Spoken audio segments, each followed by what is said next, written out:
Hello and good evening, it's me Mr. Gary, and welcome along to my stream this evening. We're going to do some more pronunciation practice by popular demand. Some of you keeps telling me that you really enjoy the live streams, the live sessions and the extra help with pronunciation. I'm just hoping and praying. I always like to check that you can hear me well. I hope you can hear me well. So hello.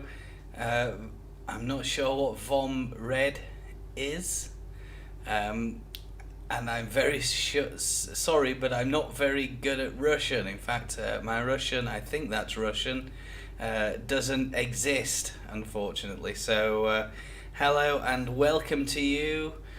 I hope you enjoy this evening's stream. Got a few things planned for you. We're going to begin in a couple of moments. We'll just wait for the notifications to go out. Some people are waiting on those notifications, and I know that they can take a few minutes after the live stream begins. So before I begin, I'll usually wait a few minutes before actually beginning this evening's stream. And as I was saying, some of you I know really appreciate the time. I think that's the most important thing, isn't it? The time. Some of you really appreciate the tips that you get with the pronunciation sessions, and I know that you are really happy with what we do in our live sessions. I think you like the entertainment, bit of a quiz maybe. Perhaps a puzzle, okay, a little brain teaser, just something to get you warmed up before we begin this evening's activities. And I'm just going to very quickly check, because there's nobody in at the moment, and I always like to check that my stream is working. There's nobody in at the moment, and I always like to check that my stream is working. Wow.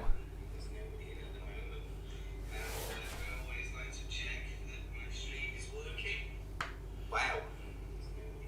So about 4 or 5 second delay there, I think, something like that. So hello and welcome. If you're joining, if you're watching, I'm going to just switch that off now that I know that things are working. Perhaps if I pull my microphone a little bit closer, and then I can hopefully guarantee some kind of sound stability, make sure that the sound is good. I am trying, and if there is anybody out there who knows anything about Canon M50s, Rode video mics and StreamYard, let me know. I could do to tap your brain, because right now I'm a little bit unconvinced. I'm not convinced that my Rode video mic works with my M50 and the StreamYard app. What the best methods are for making that Rode video mic work, and I dearly wish that I could get my Rode video mic to work via my camera and make sure that, you know, I have one nice clean audio input for the evening stream. And excuse me a moment, I'm just checking that I haven't got any notifications on Twitter or anything like that. I have put a tweet out, and I did message the English WhatsApp group that we're in, or that I'm in. I'm part of a WhatsApp group and part of a Facebook group as well. It's the same group, and I'll tell you a little bit about that just as we go along. It's always nice when I join or send messages out and people say, oh yeah, we're going to join, and it's the Fluent English group. Okay, if you are a part of the Fluent English group, welcome. Alright, welcome. Perhaps you catch me on catch up. I know my live sessions, they generally get a lot of views even after I've finished, so it's always nice to see that people are joining the stream. People catch it up on replay, and that's always very nice as well. And I'm just looking to show something. And I don't know if I have it there. I don't see it, but perhaps I need to look somewhere else for it. And it's a little QR code for the Fluent English group, and that also takes you links you through to my Facebook group if you want to join that. Occasionally I might do some private streams on Facebook if you want to join me there, but for the most part I enjoy streaming on YouTube. And my YouTube channel, as I've mentioned in my streams this week, is doing quite well. Alright, I'm very pleased with what's happening on it. This time last year, I was just checking, this time last year I had 19 subscribers. Alright, so in 1 year of producing videos, I had 19 subscribers. That's 1 year ago, and that was after 1 year of publishing. This past couple of weeks I passed the 2nd year of being on YouTube, and I got a notification. It's always nice when you get a notification out of YouTube, or any kind of notification that tells you some positive news. And positive news is a scarce thing at the moment. A lot of negativity around. So when something positive happens for me, I always like to celebrate it, and I'll just show you those positive news, the positive news very, very quickly, because I know some of you are YouTubers, you're keen YouTubers. Perhaps you have your own channels, perhaps you're publishing videos, doing your own thing on YouTube as well. And if that sounds like you, you might appreciate this. I really enjoy talking about YouTube, so if you do want to talk about that, or you do want me to give a little session on it, maybe in the future, by all means let me know, and I will try my best to accommodate your every needs. Now I'm just going to show you very quickly, and we're looking at this one here. Alright, this one here. So about a week ago I passed this 300 subscriber mark, which is a superb achievement from my point of view. I'm so grateful to all of my subscribers, because I know some of you, quite a few of you, you know, for whatever reason you're unavailable, you do catch up the streams later on, and I can see the 2 streams that I did this week already. Those have gone up in view numbers, and hours watched are also going up. So I'm so proud of myself, but of you. Alright, I'm so proud of you, because it shows that you have a commitment, you want to learn English, you want to learn it well. Perhaps some of you like to just enjoy me talking. I think I know some channels I like the creator, not for what they do, but I like to just listen to that person talk, discuss whatever it is they're discussing, and that can be quite relaxing. So perhaps you're one of those people or viewers who like to just relax, and you think, well, it's not a difficult stream, there's nothing difficult there, it's very easy. And if that's you, great. So I'd just draw your attention to this one up here. I said that a minute ago. Second achievement, 10,000 views.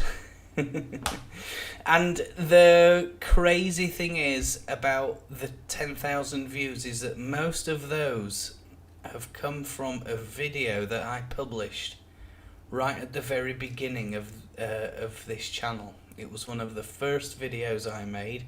I was discussing this in my other live stream, and I made it on a very old laptop with my smartphone, and I remember importing it in, and I was using the video editor, and the poor little laptop, it really struggled.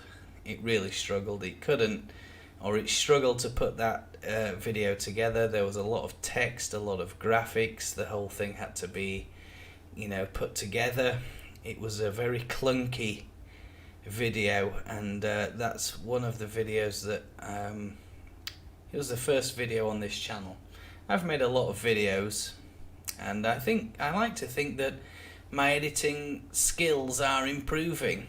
I spend a lot of time watching channels who do edits, show you how to do edits, and I watch a number of YouTube gurus, and that's partly, I owe a lot of the success. I call this success. This, to me, this is success. All right. I hope that that you can see what I'm looking at right now. So I'm just going to double check. Yes, you can. Maybe if you're on a mobile, it's a little bit difficult. So I'll just zoom in up there, and that one there. Look. Okay. This one here is, for me, that's a huge achievement.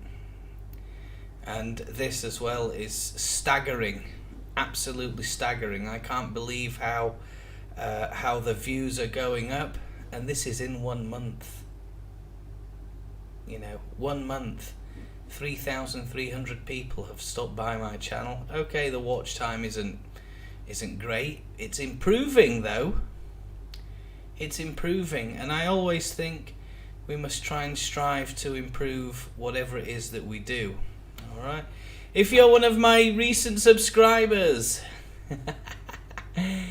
here's your free shout out, Cooking with April. I'm so sorry I can't pronounce this one. Fun activity as well. A little free shout out. Ashistas, Ado, Eng, Dinas PMD, Musi Banyuasin. I think that's an Indonesian group or government organization, perhaps. It's nice. I like to do shout outs, and they said don't do a shout out, don't do it. Well, why not? I like just acknowledging those people who have bothered, to press that red button. Alright, I don't know if you can see my my pillow. And it's nearly New Year's Eve. Alright, nearly New Year's Eve, so I'm celebrating, and I like to celebrate my subscribers as well, my viewers. And if that sounds like you, drop a subscribe, press that subscribe button. Every subscriber counts. To me, it's a lot of channels, a lot of people just concentrate on numbers. I don't care about numbers, I care about people. Alright, so if you've got a YouTube channel and you have your settings set properly, occasionally I will do a little shout out and show you the names of those people. Lots change healthcare solutions. Sorry, Talaad Ado, Iron Shamrock, not sure what that one is. Viola Nalubega, is it? I think, and I do apologise if I pronounce your name wrong. Okay, I do try. Hasan Lakazam, is it?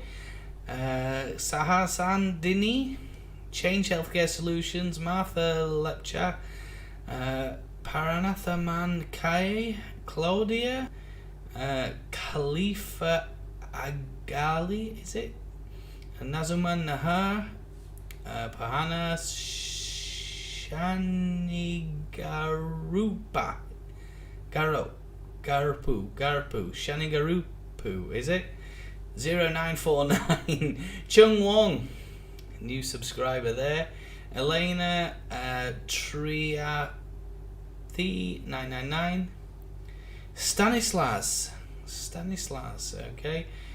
Singaraya and Ali Shaukat, Shoutout? Is that right? Again, I'm so sorry. Is that page 1? Page 2. Right. Page Rose Pepe. Let me go back and check that. Have I missing something there? No, I think that's it. But I have got more subscribers than that. Now, if, like I say, you have to make sure that your settings are set correctly. If you don't do that, okay. Defense TV was also a subscriber, but I think YouTube removed them. Alright, so Defense TV, you know, if you do like joining my channel or you do like watching my videos, you might need to resubscribe. I'm not going to send any messages out and say, hey, you unsubscribed, why? Because the YouTube algorithm does that automatically, okay? There are lots of, it's not just one algorithm, it's many algorithms, many ways in which YouTube decides which one is a valid subscriber, which one is not a valid subscriber. So, you know, it's always nice if you do decide that, oh, hey, I'm going to subscribe, and yeah, great. I'm so pleased. If that's you, I'm so pleased that you're joining along. I'm also very pleased that you're here with me this evening and that we're enjoying this evening's stream. Now, we have one person in, and I've got a comment, and it says Vork Tech. Vork Tech. I'm not sure. Is that a shout out, Erin? Did you want me to say that? Vork Tech? Is that your channel? Do you have a channel there? Well, if you do, great. You know, Vork Tech. I don't know if you subscribed, but if you have, I can only see the subscribers where your privacy settings allow me to. Alright, so it's your privacy settings, and this is for any other channels who decide they want to subscribe to me. I can only see that you've subscribed if your settings allow that. Alright, so always check your settings, especially in your YouTube channel dashboard. Okay, I have a little, we usually begin with a little picture contest. And these are famous English phrases. Okay, we start with a little bit of fun here. Famous English phrases.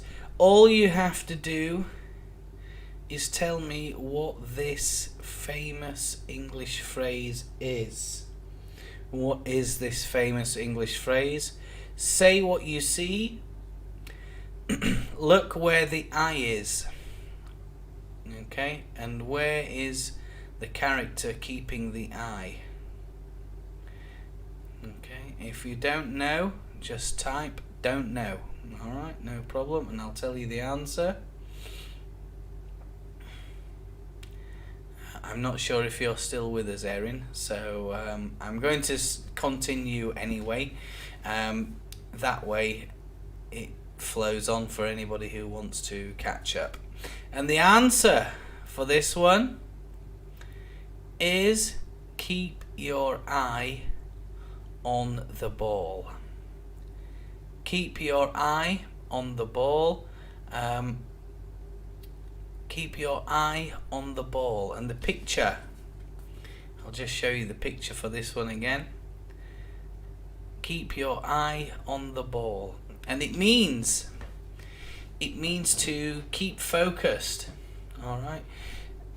I think this is a very important one because in the times that we're in now, people are becoming much more distracted than they used to be.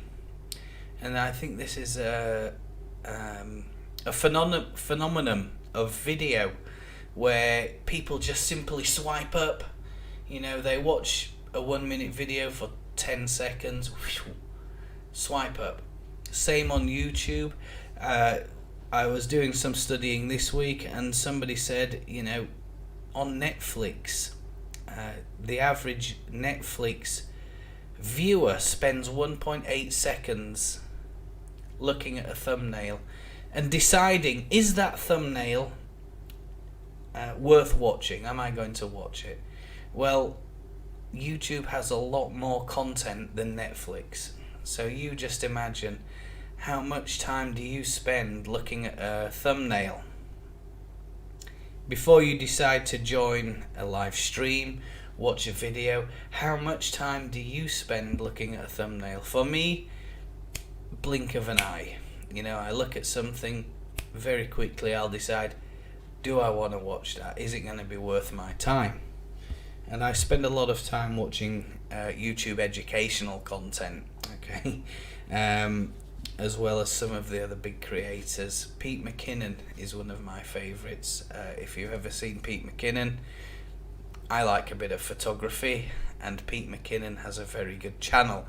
Hello Pallavi, and good evening to you. It's very nice that you're here. I'm going to share with you another picture, very quickly, and this one, I think you'll like this, because this is the kind of thing that you find. Look carefully at this animal here. I don't know if you can see that there. I'll try and bring it into view. Okay. So, what is this person? I'm very well, Pallavi, by the way. I'm very well. Delighted to be doing another live stream this evening in my run up to the new year. Getting 2021 out of the way. I'm so pleased to be doing this, and I'm so pleased I have people joining. And we've just been doing, I've just been doing a couple of shout outs.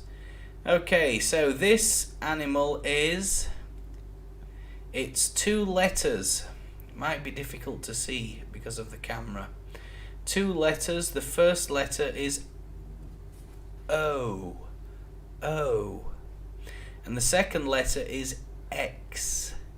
X. X. So, this, what is going on here? The man is what? Not a cow. It's an ox. Ox. So what famous phrase is this? Any ideas? The man is what? Look at what they are doing. They are lifting the weights, so they are very They're very, what is it?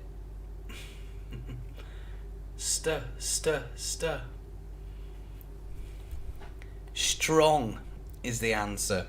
So, with this particular one, and there is a very good song. I'll link the song later on.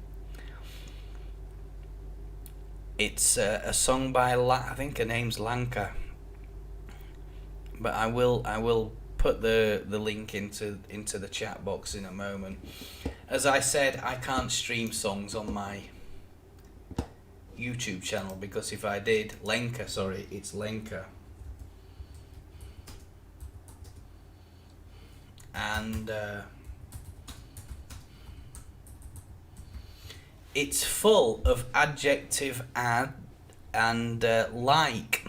Alright, so when we have something that says adjective, something adjective as. Oh, pause. Wait. Let me put the link in there. I'll put the link in there. You can view that later. Okay? And if you don't know, it's okay. Alright, and this song is full of that particular type of speech. Alright, when we're using as, adjective as, or like. Alright, and we're comparing something with another thing. Alright, and we talked a little bit about that last week. I'll do another session on that maybe later on. If you want to listen to that one, I suggest look at the karaoke version. Alright, look for the karaoke version of that song, and then you'll see what I mean. It's full of really good as, adjective as, and like examples. Alright, I can't play it on my stream. If I do, I'll end up with another. I say another. I've not had a copyright strike. No copyright strikes, and no copyright warnings. Alright, so here we go. Let's have a look at this one. Try this one. Okay. And it's j. J.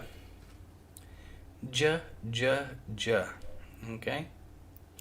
And the toy, it's actually a toy, is this? It's called a Jack in the Box. Jack in the Box. J, j, j. J, j, j. J. Alright, so I'll just do that again. J. Similar movement to d, but the tongue comes back a little bit. Alright. J, d. J, d. J, j, j. Jack in the Box. Yeah, Jack in a Box. That's right. Yeah, good. An old-fashioned toy. I remember when I used to have a Jack in the Box as a child. It was, I think my mum got me one once from a fair or something like that. Anyway, here we go. Here's another good picture.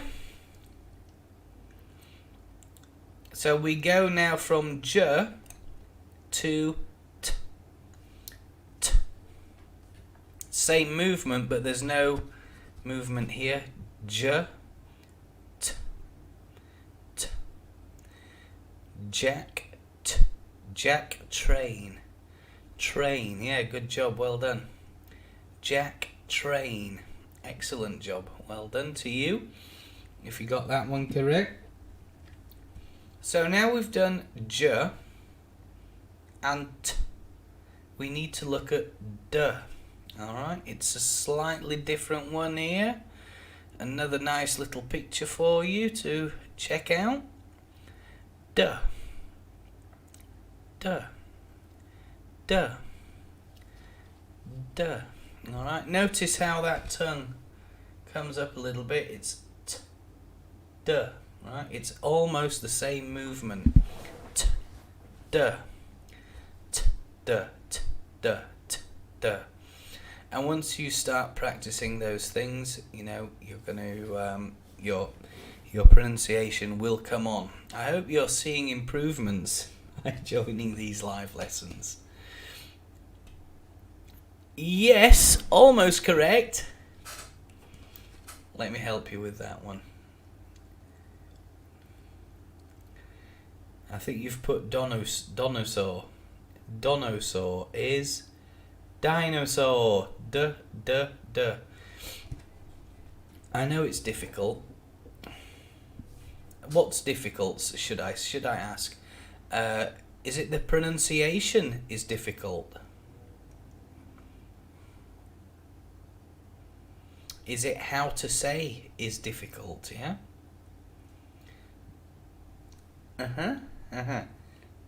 Lift that tongue a little bit at the end.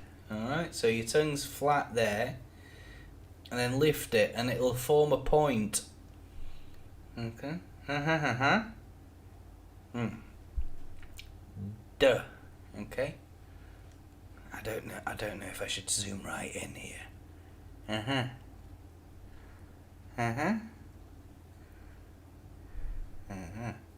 So you can see now how my tongue goes up there for the t, j, and d sounds. Did you see how it forms a little point there as well? It's like a little arrow almost at the front of the tongue. T, d, j.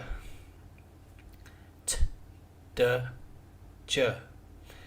With the D, there's no lip movement. But when we do the J, the lips have to be pushed forward a little bit. J. Okay? Like giraffe. Even though that's a G spelling, alright, the sound is a J. And a lot of people, well, Pallavi, a lot of people have difficulties with pronunciation. That's why I decided to do these live sessions to help people like you and like the other participants in the Erin. I don't know if Erin is still here. Gone a little bit quiet in chat. Erin, if you're still there, or there's somebody. It might. Oh yes, there might be somebody else there, but let me check. It could just be my phone that's still still connected to the stream, inflating my own numbers. Make me feel a bit better. Because I was alone earlier. Okay, what are these Mr. Gary's got on the head here? I think we touched on this last night with Ishmael. When Ishmael was here, and we talked a little bit about G. Okay? G. And I beg your pardon, I'm still in the wrong layout, I think. Is that better? Okay, G, G, G. Notice how this one, it's the middle of your tongue. G, alright? And your tongue, it kind of arches at the back. G. Sir, I'm just doing tuition homework. That's because I'm joining your live stream late. Oh, it's okay. No problem. It's okay. Look, you don't have to, you know, girl. Good girl. Well done. Glasses. Okay, any other G words you know?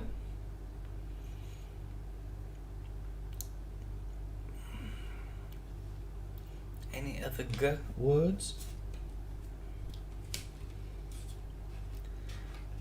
Yeah, we've got girl, and I think we said that earlier.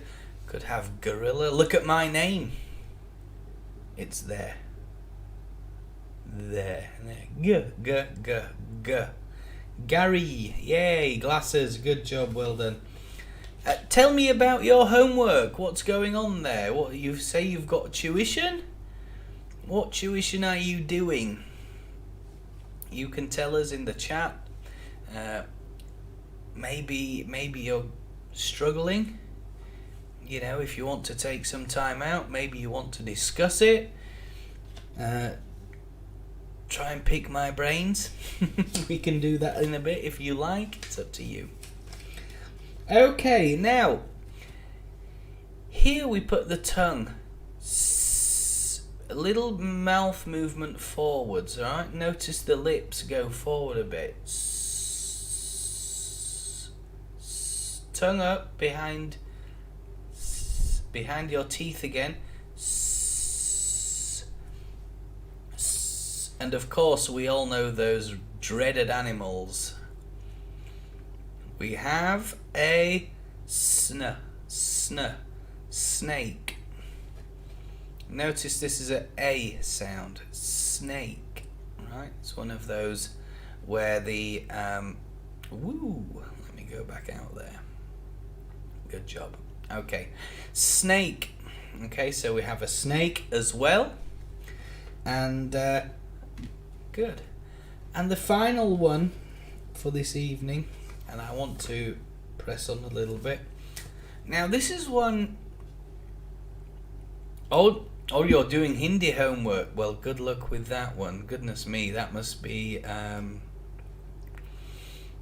quite challenging for you.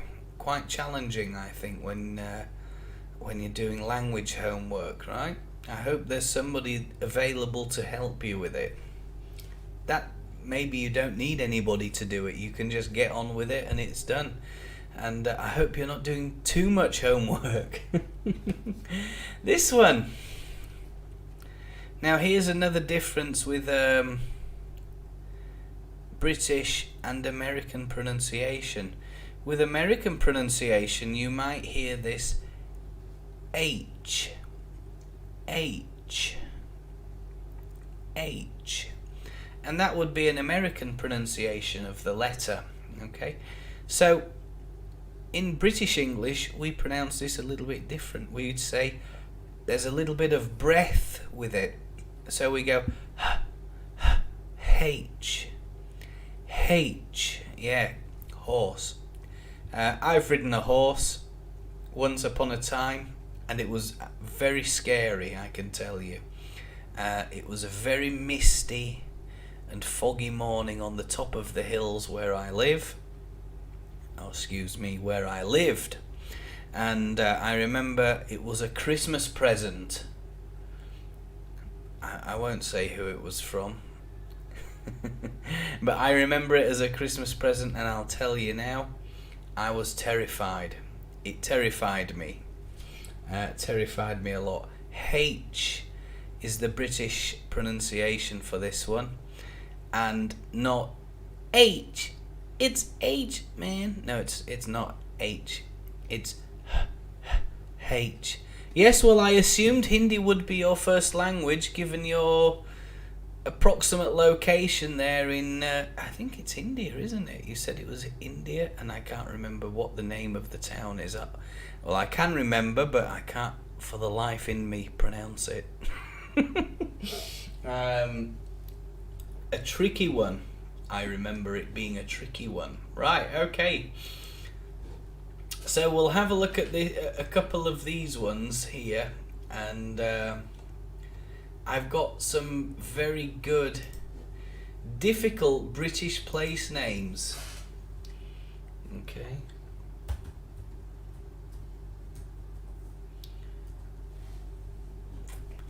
Difficult British place names. And these ones are ones that people generally mispronounce. They're not easy to pronounce. People have a lot of difficulty when pronouncing them. So I'll put a couple of these into the chat box. And well, let's have a look at this one. Some of these, when it's in brackets, it means it's a part of a larger city. Ah, yes, English is your second language. Good. Well, that's the same for a lot of people. That's what my channel is for. It's for people who are learners of English as a second language. Okay. So that's okay. No problem. And this one, I should probably have a graphic or something like that. I should have made some overlays for these today, but I didn't have much time. But we'll just put this one in here. And the answer, Marleybone. Marleybone. Now, if you've ever played a game called Monopoly, in the old Monopoly board there used to be a train station called Marleybone. Marleybone train station. And it's a very famous part of London, okay, the British capital city, or the English capital city. If any Scots come in and ask, they will argue the toss with me on this one, because the capital city of Scotland is Edinburgh, okay, Edinburgh. So there we go. Marleybone is word number, or awkward place name number 1 there. Okay, so here we go. We're just going to get to the next one. Oh, even 1, 2, 3. Right, okay. Here's another one, and honestly, when you see this spelling, it is like, what? And the answer to this one, I'll put it in the chat, is Teignmouth. Teignmouth. Let me, I'll spell it for you as it is. Teignmouth.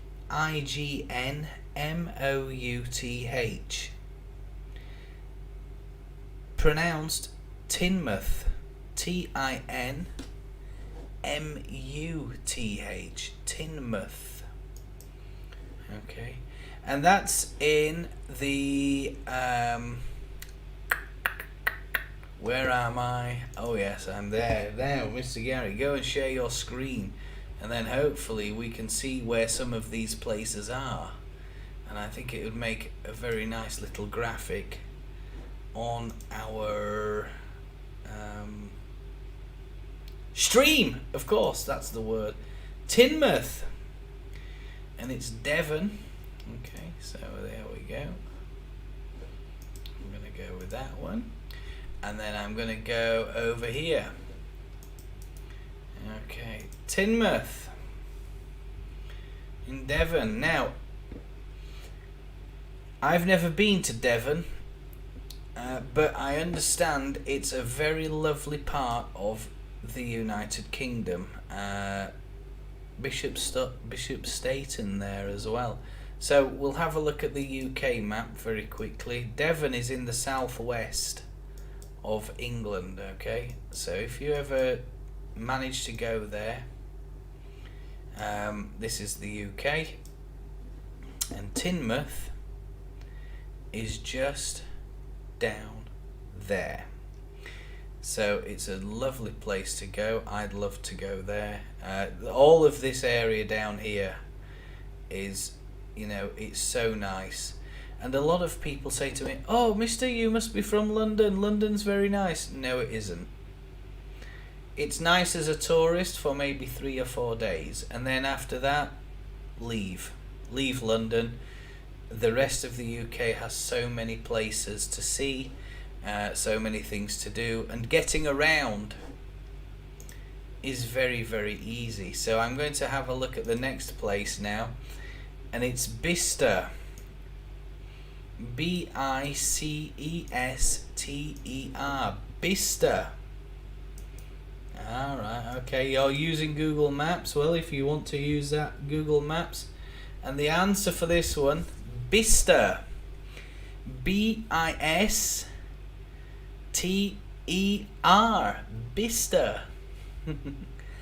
Bicester. And it's near Oxford. If my map shows me correctly, I'll show you that one as well. Bicester. Near Oxford, so it's just north of London. And it's a very tiny town, I think, there. Probably a tiny town. Just north, up to the northwest of London by the look of it. That's probably about an hour and a half, 2 hours. At a guess. I might show you that one on the stream as well, and then I can, you know, like I say, it's nice for the viewers if they watch on catch up that, oh, he's showing it on the screen, and that's nice as well. So the answer for that one is Bicester. Okay, there we go. I should really put this one on the second screen, but anyway, it doesn't matter, it's okay. Bicester. This is one of those, when people look at that, they say Bicester. Bicester. B-I-S-T-E-R. Pronounce it like that and you won't go wrong. Bicester. A very nice part of the UK as well. Alright, so I'll just stop that share there as well. There we go. Bicester. I've never been to Bicester, but I have passed Oxford once upon a time, and I do have some friends from Oxford. And, you know, it's another lovely place in the UK. I'll show you this next one now. Okay, I won't type this one in. I'll just simply, when I've shown it on a map,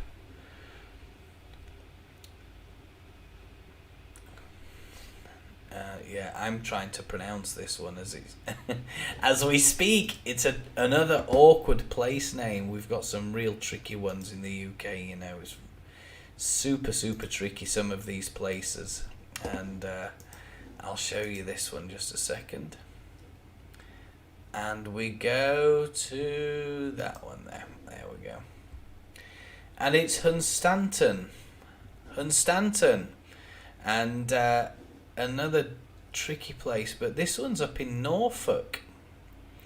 And a lot of people mispronounce Norfolk because it has an L. Norfolk. Norfolk is how you pronounce it. So Norfolk is the county. Alright, and the opposite of Norfolk is Suffolk. Hunston, right? Hunston. Apparently you pronounce it that way. So another awkward little place name. Hunston is how you pronounce it. So there we go. Perhaps, I'm not sure. Can you see my screen there? No, you can't. Right, okay. We'll have a look at some of these other ones as well. Because we have, in fact, I'll just share these with you. Because I think that it's always nice when you read these. This one is courtesy of countryliving.com. Alright, courtesy of countryliving.com. Always well worth a look if you want to have a look at some English websites to help you with these pronunciations, because this one can be a little bit awkward, a little bit of a gremlin as well, I think. And I'll just show you the next few. So here we go. And if I click that there, click that there. Well, look at this one, Hunston. There we go. This is where I'm getting them from because we're coming up to 1 hour almost. And this next one here, goodness me, this one looks a bit of a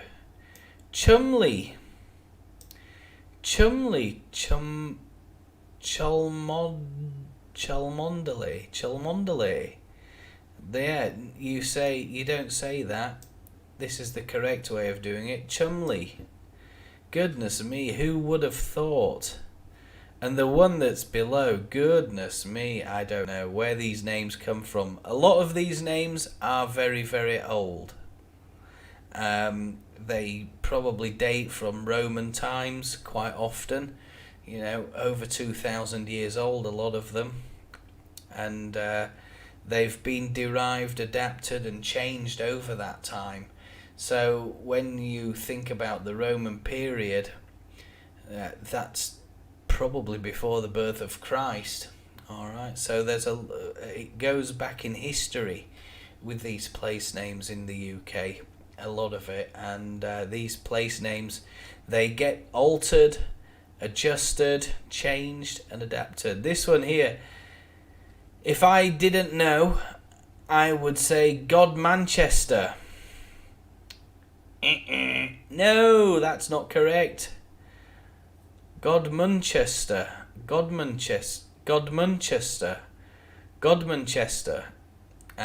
God Manchester. Godman. Look at that. Mun. Godmanchester. Alright. The Chester bit is the ch. Esther. Godmanchester. So another real awkward place name there. The next one, this one's in the county of Cambridgeshire, by the way. You know, you can look these up on a Google map later on if you want to do that. That's why I'm just showing you the website. Courtesy of countryliving.com. I'd like to just point out that this is not a paid promotion. It's not a paid YouTube video. I'm not being paid to promote this. It's just easily available materials on the internet that I thought might be a little bit interesting for my stream. Next one, number 7, is Southall, not Southwell. Okay, people might pronounce it South, and then they might pronounce it well. Southwell. No, it's Southall. And there are a lot of places in London with a similar. Southwark is another one. I think if you look at that one, it's Southwick, Southwick, people say, but it's not. It's Southwark. Southwark. This next one here, Magdalen College, Oxford or Cambridge. Goodness me, the academics will be coming after me for this one. Don't pronounce it Magdalene. Pronounce it Maudlin. Maudlin. Maudlin. Maudlin. Maudlin. Maudlin College. That's how you would pronounce Maudlin College. So a lot going on here with these. Oh, I know this town. I've seen this one all over the place, and I remember I used to have a client who lived here, and I always said, "Where do you live again?" "Oh, I live in Leominster." And I'd be like, "How do you spell that?" Leominster. I was like, Leominster. No, Leominster. I said, "Oh, right." So the pronunciation of that town is completely different from the spelling. All right, lots of silent silent O there, silent E. Leominster. Okay, Lemster. E becomes E. Take that O out, and then not minister, mester. Emster, Lemster, right? Oh, and this place, I remember when I was about 10, and we went to this place on a field trip. And this is a very famous place, I think, because if my memory serves me right, it's the place where the world's first iron bridge was made. And I would have to, I'm rattling my brain now, and I think I'm pretty much correct on that one. Shrewsbury is the correct way to do it. Shrewsbury, not Shrewsbury. Shrewsbury. That's a big ooh sound generated by those two O's. Ooh and E. Shrewsbury. Okay. Shrewsbury. An awkward place name. When I say awkward, it means that the spelling is different from the pronunciation. And that happens with a lot of place names. I'll show you one before we finish the live stream. This one, Happysbur. You would think, oh, it's Happysbur. Another one in Norfolk.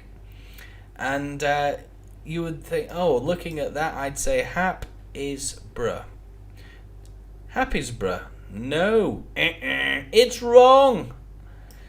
And I think if I ever went to Happysbur or any of these places and I mispronounced the town name, goodness me. If I was in a shop or I said, oh, isn't Happysbur such a lovely place? The locals who live in Haysborough, ding, they wouldn't be very happy with me. I don't think so. It looks lovely. I'd like to just say Belvoir Castle also made the list. Belvoir Castle. This is a county. Belvoir. There you go. You see, I just said it. And it's not. It's Beaver Castle. Not Belvoir. Beaver Castle. Don't ask me why that name is completely different from the spelling. This is how English is. Somebody designed the language this way and thought of these names. Why don't they just make it simple for everybody? But anyway, who am I to argue? I'm having a lot of fun with these. We can have a look at some more next time, I think. Gloucester. Gloucester. What? Gloucestershire. Simply pronounce it Gloucester. Gloucester. Gloucestershire. Another beautiful county in the land of England. Beautiful place down there. I like this. Oh, I know this as well. I used to deal with an insurance company here in this county and in this... now, I always thought Ruislip was actually Essex, but it says here Greater London. I'm going to have to go over a map for that one. Not Ruislip. Ruislip, okay, R-U-I-S, Ruis, no. R-Y, Ruislip is how you pronounce it. Oh, I'm from Ruislip, mate. That's how they all talk down there. And I had a very good...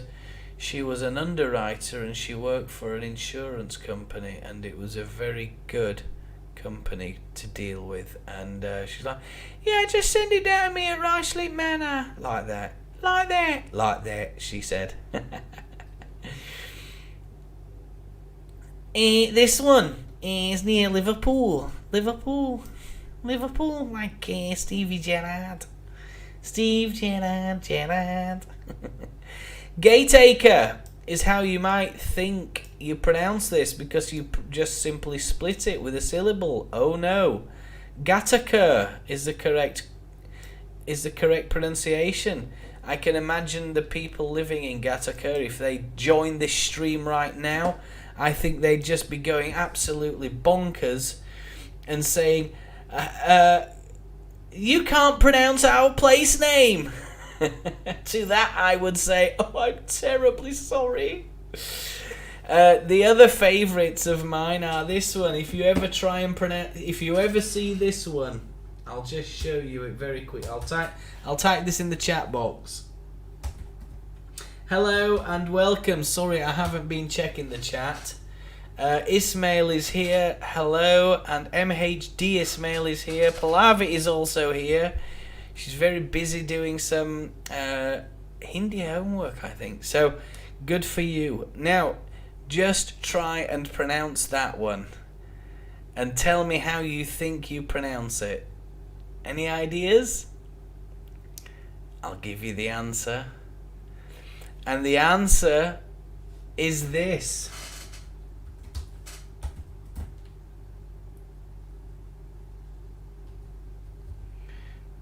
The best way I would pronounce it is this. Keithley. Keithley. Keithley. Keithley. As in Keith Lee. Keithley. And it's one of those, oh goodness me, catches everybody out. The other one is this one. And this one, if any of you are football fans, you'll know that we have a football team called Leicester City, and you spell it Leicester, as you can see in the chat there, guys. And when I think about Leicester or Leicester City, it's a wonderful, another wonderful city in the middle of the UK. It's in they call it the Midlands. All right, the Midlands, and a very famous city as well. It is. Worcester is the other one.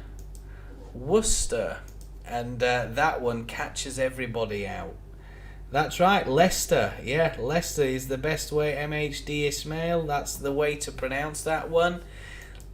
Leicester, and then we're gonna have. Let me have a look. I'm just going to type this out for you. And I've been here. I've been to this particular city. This part of England, honestly, if you ever get the chance to go to England, down the southwest there, oh my goodness me. It is stunning. So pretty. And this place is Worcester. Worcester. And Americans particularly, they have great difficulty with some of these place names. They're like, Worcester, what? How do you pronounce that, boy? And I say to them, well, it's Worcester. And I'm going to show you, if you're into English literature, the next one, you'll know what I'm talking about with this one. I'll tell you a little story about this next one. So, the year that Lady Diana died, the Princess of Wales, Princess Diana died, we were just coming back from the USA, and we'd been on an aeroplane for about 10 hours from Atlanta, Georgia, back to Manchester. And the flight attendants, they were in bits because they were live streaming. Even back then, they had this funeral, Lady Princess Diana's funeral, on the aeroplane. We were watching it, and I'll never forget it because, like I say, the flight attendants were in bits. So we got off the aeroplane, and there's this guy, and he's in a wheelchair, quite an elderly gentleman. He was wearing a cowboy hat, the whole 9 yards. All right, the whole 9 yards. The jacket, the little bracelet thing, whatever this is called here, I don't know. Little strings, like a little pen. I don't know what you call it. I'm not I'll have to check up that. It's cowboy fashion. The cowboy boots, everything. Quite an elderly gentleman, and he was disabled. And he said he was stood next to us in the carousel at the airport. Hello, Ismail. Tie, yeah. Tie. Not a tie, no, not a tie. It wasn't a tie. It's like a little brooch thing, but with strings around the neck that they had. So he said, "Hey," and I thought, "Oh my God, who's this high roller guy here? He's like, really wealthy Texan maybe." He's like, "Can you guys help me with my suitcase?" I'm like, "Yeah, sure." "I love that English accent," he said. "I love it." I said, "Oh, great, thanks so much." And I said, "Whereabouts are you going?" And that's the place name he said he was going. And he said, "Son, I'm going to Haworth." Haworth. I was like, Haworth? I've never heard of it. This country that I live in, I've lived in all my life. At the time I was about early 20s. I'm like, I've never heard of Haworth. And my mum chimed in and she said, "Oh, you're going to Haworth? You mean Haworth?" "Haworth? Is that how you pronounce it?" And Mum said, Yeah, that's how you pronounce. It's Haworth. "Yeah, that's the one, ma'am. I'm going to Haworth." And we were like, "Oh, he's going to Haworth." And I'm like, hang on a minute. This guy is like from the USA, he's come all the way over to England for a holiday. And I'm thinking, why on earth would anybody from Texas want to come to Haworth? And then he told us why. In the next breath he said, you know the Bronte sisters?" "Oh, the Bronte sisters. Yeah, the Wuthering Heights book. It's my favorite book." And I said, "Oh, you like the Wuthering Heights?" "Yeah, Charlotte, Emily Bronte. Brilliant writers." Well, these sisters were writers back in, I think it was the 1800s. I will put something in the chat box for you, chat, just to help you with that one, to help you locate what it is I'm actually talking about, okay? And I was in hysterics because I was thinking it was the first time I'd really heard an American really speak. I'd been there for 2 weeks. And I also remember thinking, this old guy's hilarious, but he is so excited to go to this, it's literally a village with a bunch of old buildings, a museum, and that's it. There's nothing there to see. A lot of sheep in the fields, chat. A lot of sheep in the fields. And they you know, he was absolutely ecstatic to go there. So what I'm going to do for you, chat, is I will read this for you, and then I will put something into the... maybe because it's Wikipedia, I can share that, so it'll be okay.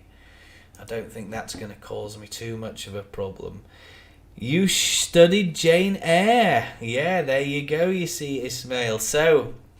these are the Bronte sisters, and they were born not too far away from where I lived back in the UK, which is West Yorkshire.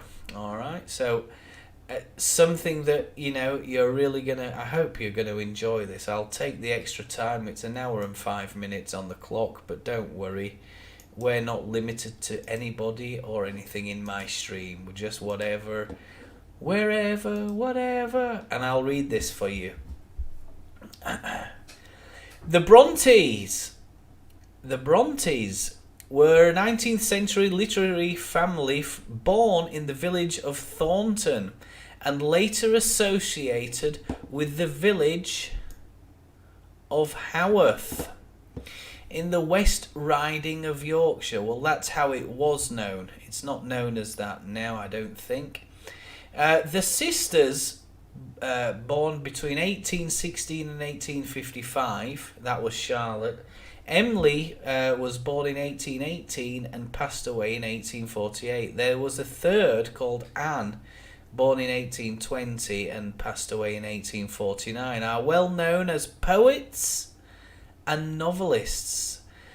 Like many contemporary female writers, they originally published their poems and novels under the male pseudonym Currer, Ellis and Acton Bell. It means that they didn't use their own names, which is something a lot of authors do, and they try to do that to protect their anonymity.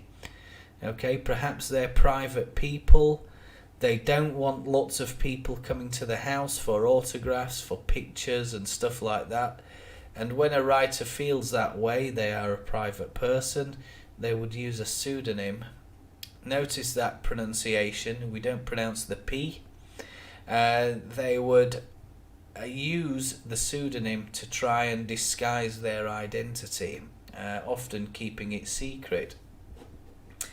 Their stories immediately attracted the attention for their passion, and originally Charlotte's Jane Eyre was the first known success, while Emily's Wuthering Heights and Anne's The Tenant of Windmill Hall and other works were later to be accepted as masterpieces of literature. The three sisters and their brother Branwell, born 1817 to 1848, were very close, and during childhood developed their imaginations first through oral storytelling and play set in an intricate imaginary world, and then through the collaborative writing of increasingly complex stories set therein. The deaths of their mother and then their two older sisters marked them profoundly and influenced their writing, as did the relative isolation in which they were raised.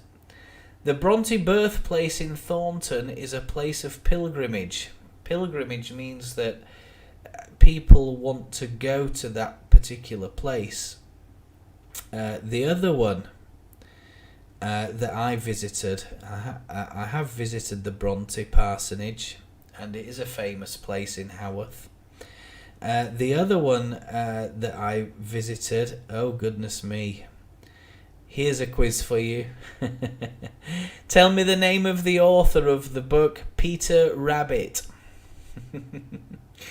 The Bronte birthplace in Thornton is a place of pilgrimage and their later home. The parsonage at Haworth in Yorkshire, now the Bronte Parsonage Museum, has hundreds of thousands of visitors each year. True. And they're not from just my villages nearby Haworth. These visitors are international. They come from all over the world because they've read the book. And if you ever get the chance to go to Haworth, I'm going all fuzzy and tingly talking about my home district. It's a beautiful place, but be prepared. There are lots of hilly walks nearby Haworth. Make sure you're in shape. Make sure you're capable of walking up a hill and down a hill, because those hills there, they're very steep. And it's a beautiful, beautiful place. You can see all the contents here about the whole family history, the education, the literary evolution, governess and Charlotte's idea, early teaching opportunities, school projects, and a study trip to Brussels. So they obviously went to Belgium during their life. Their whole histories, the whole family histories are basically here. I would love to read all of this to you, but my goodness me, I'd be here for about 3 hours reading all of that lot. Unless dare I do it, chat? Dare I do it? Beatrice Potter. That's the correct answer for religious purposes. Yes, that's right. Sir, please make videos on silent letters. I will certainly do that. You studied Jane Eyre at university, Ismail. Good. Total coincidence there that you're joining us at such a time where we're talking about Haworth or Haworth. And we're talking about those things. Please make... I'll just read the chat things here. I studied Jane Eyre at university, Ismail. Pallavi says, Sir, please make videos on silent letters. It sounds like it could be an infinite video, a video that will never end. I will bear it in mind, Pallavi, and I will certainly do that for you. Because let me tell you something, that is an intricate part of English. You always think, oh, there must be a rule and for silent letters. And there is, probably. But then you think, well, with English, there's always an exception. They were phenomenal writers. Phenomenal writers, Ismail says. Ismail's absolutely correct.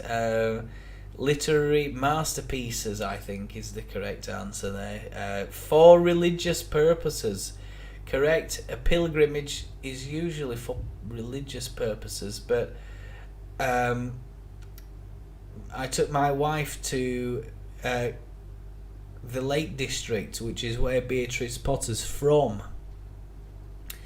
And you can go there. Now, in the villages, they actually have Beatrice Potter, like a little shop, Peter Rabbit and all the rest of it.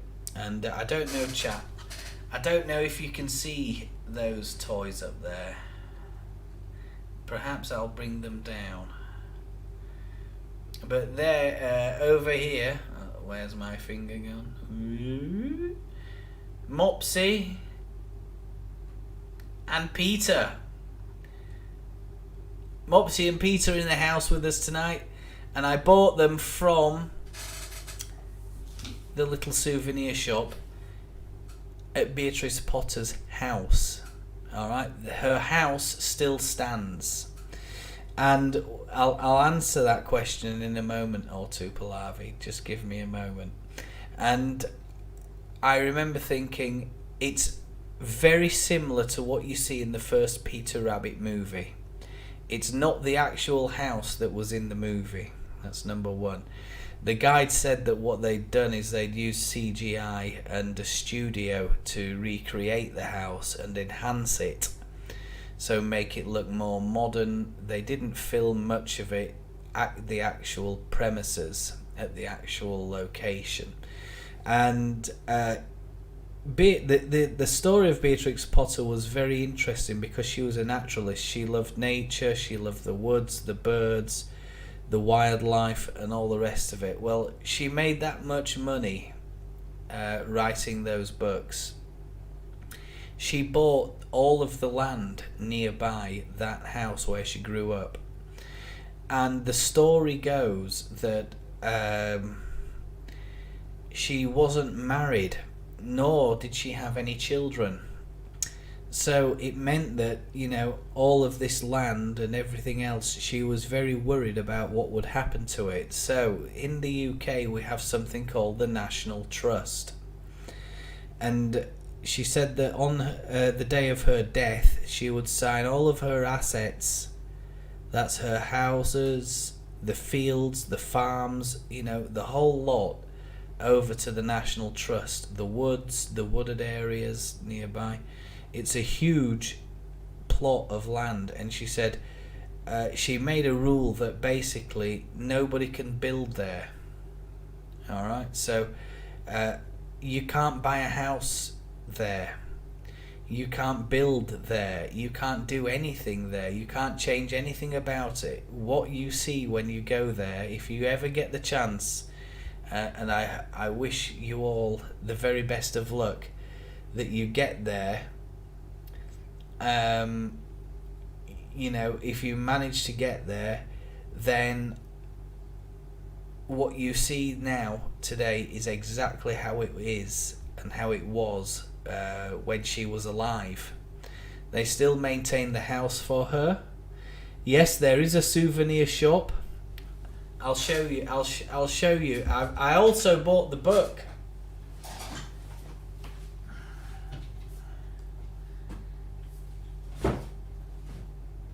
I have a collection, chat. I have a collection of books in here.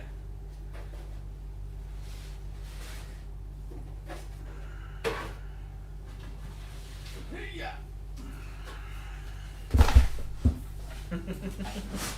I have a collection of books, and here we go. It's Peter Rabbit.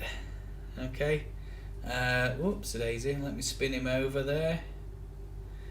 Beautiful, and I'm not kidding. I went to this because the time we went there, they just released the first Peter Rabbit movie. Well, I'm not kidding. I spent an absolute fortune in that shop. And there it is. Okay, you get this very pretty little rabbit, and I'll tell you, it's so soft. And when I'm teaching my children, sometimes I use these as props in my classes. Mopsy's also here as well, aren't you, Mopsy? Oh yes, I'm here as well, Mr. Gary. It's so nice to see you this evening. So, hello and welcome if you're joining. I can see a couple of new commenters. I have a few books in here. I have a Harry Potter book. My all-time favourite when I was a child. You might have seen that one. Vun Rent. Hello there. Yes. Lots of, when I came to Jakarta, I did pack some of my books because I'm a teacher, right? So I still kept all of my childhood books, or a lot of them. And this is just a selection, Some of you might know that one. I'm going to check on copyright strikes because some people say, "Oh, would you read that for me? Would you read that?" And I'll say, "Well, I would do, but I don't think JK will be very happy about that. JK Rowling or Beatrix Potter. There's not much she can do about it, but the estate, her estate, could." So I've got a lot of books. I do have the Peter Rabbit book somewhere, but anyway, can't find it. So let me put that down there. Always a good bit of fun, everybody. Yes, Pallavi. I like reading books as well. It's always a pleasure. especially when I have to read to my students. You know, some of you know I teach younger learners, and in my day job, that's what I do. It's an absolute pleasure to read, because it really captures the imagination. I certainly remember as a youngster growing up, our teacher read to us. We had a reading corner, and the teacher would sit us all down. We'd have to be totally silent, and we would just listen to the teacher tell this, read the story to us. Oh, happy days, I'll tell you. Do I have a book about Helen Keller? No, I don't. I don't at the moment, but I could certainly get one. I have a number of book subscriptions, so I could literally just download it like that. But I don't think there's anything more pleasurable than having a book in your hand, sitting down somewhere quiet, and just cracking through the reading. I love it. Absolutely love it. I think e-books take a little bit of the nostalgia away from reading. A little bit of, the appreciation disappears a little bit. You can't beat a physical book. There's just nothing comes close. Nothing comes close, in my opinion. Silent letters, Pallavi. I will prepare. They're all, yes. Helen Keller as well. Yes, very interesting. I'll certainly have a look at that. Perhaps, do you want me to? Shall we have a little? Well, we can have a look at it another time, I think. Helen Keller, but Ishmael, I think it's probably a good idea. Remind me about that, and in fact, what I'll try and do is prepare a little bit of a lesson or a little bit of a video for it. Maybe just excuse me, chat, a short narration about the author Helen Keller. So, yeah, good. A lot to be said there. Well, chat, I've been on one. This is the longest stream I've done. The longest YouTube stream I've done. So, I hope you've enjoyed it. You can tell me in the comments box if you've enjoyed it, chat. I know Pallavi has enjoyed it. She always comes, and Ishmael always comes as well. And I've got a couple of other people in the chat.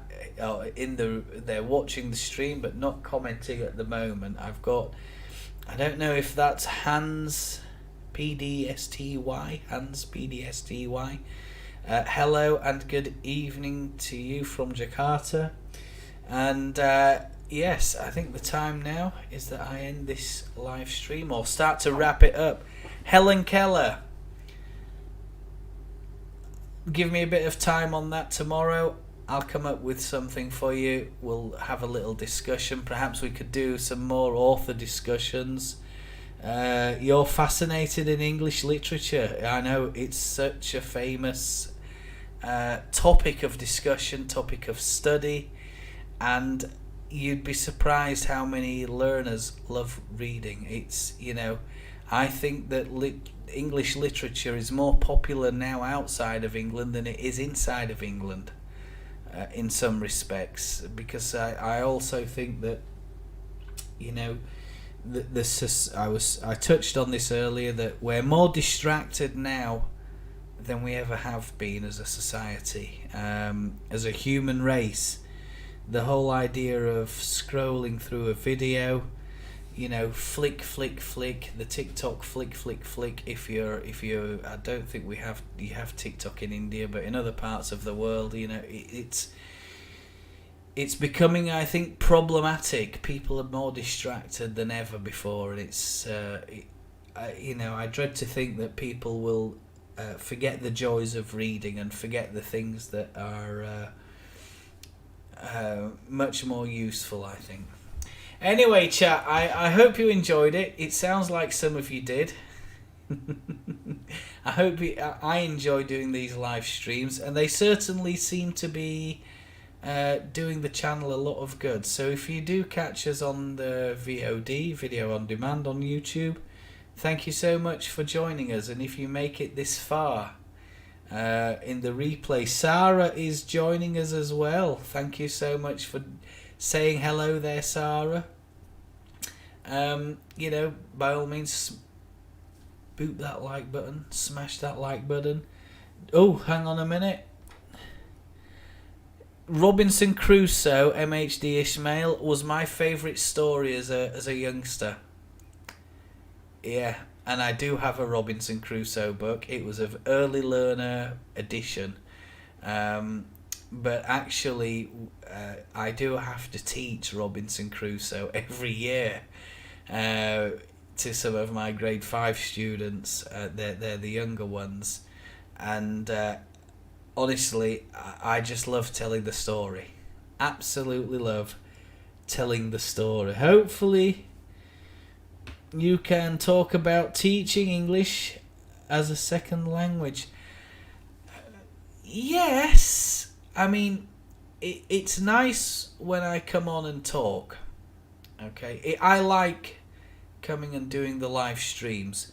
I also do try and encourage viewers, if you want to come and talk about something, just say the word. I can invite you straight into this stream. If you want to talk about something with us, share your ideas with us. Perhaps you have an area of expertise, a passion for something like English literature. I'm very happy if you do that. Well, the pronunciation and the grammar, I try to make those into videos.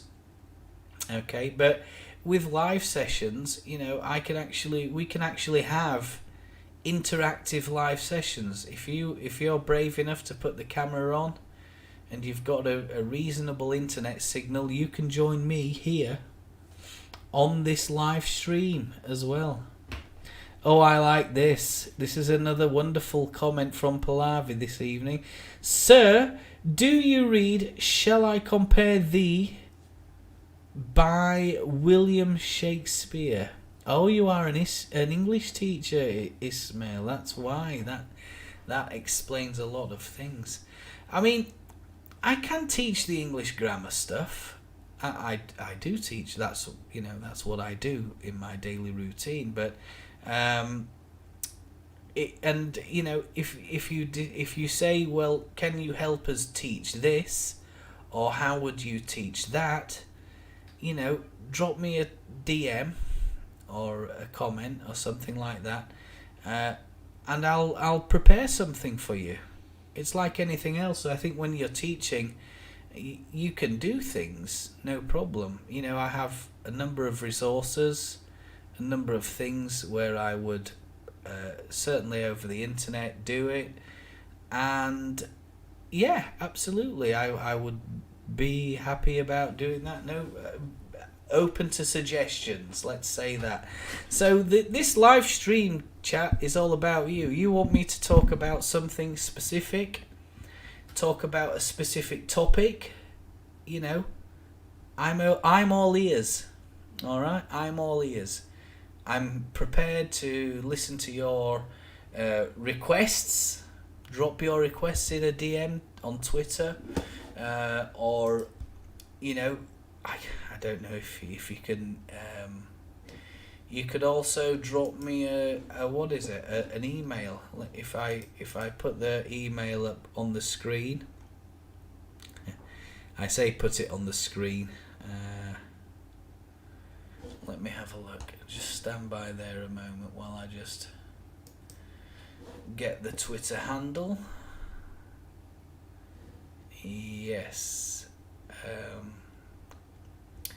ESS with Mr. Gary. It's I'll put it on a banner right now. Just give me a second. There we go. Okay, banner. So if you look at that banner that's going across the bottom now, chat, you should see that there. I hope your channel will be all the rage. Hope it'll be very popular. Well, if I get 3 or 4 viewers in a night, I'm grateful. I'm absolutely grateful. I could sit here and stream to 4,000 people, 400,000 people. numbers are numbers, and I recognise, and I always say that I'd rather have people who I know who enjoy the streams, who keep coming back. Those are the ones I want. I don't want to do 40,000 people per night. I'm just not going to get to know those people. I won't know their names. I won't know them like I know you guys at the moment. Okay, so you guys have told me a lot. You know, I've sat in a stream with 600,000 people in it, and I'm not kidding. You can't read the chat. You can't read the chat. It's just like, why am I going to type anything? Nobody's going to read it anyway because it's going so fast. So yeah, I'd rather have 4 or 5 people in.